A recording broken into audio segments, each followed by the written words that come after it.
குரங்கு குமரனின் புத்திசாலித்தனமான நாள்.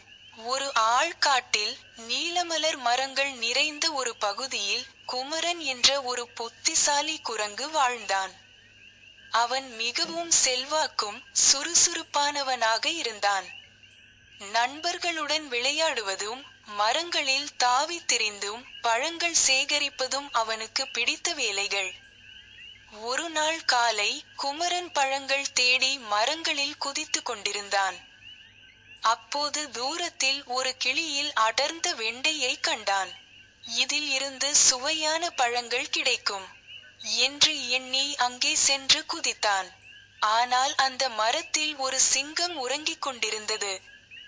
குமரனின் கால் கிளையை தொட்டதும் கிளி சத்தமடித்தது. சிங்கம் விழித்தது. சிங்கம் குமரனை பார்த்துவிட்டு கோபமாக ஓடத் தொடங்கியது. குமரன் அதிர்ச்சியடைந்து மரங்களில் குதித்து ஓடினான். ஆனால் சிங்கம் தரையில் வேகமாக பின்தொடர்ந்தது. தப்பிக்க வழியில்லை போல தோன்றியது. அப்போது குமரனுக்குச் சிறிய யோசனை வந்தது.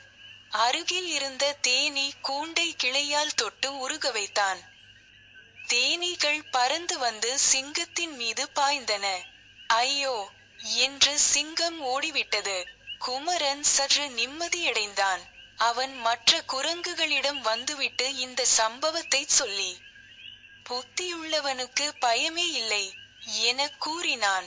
அந்த நாள் முதல், எல்லா குரங்குகளும் குமரனை பெரியவனாக மதிக்கத் தொடங்கினார்கள்.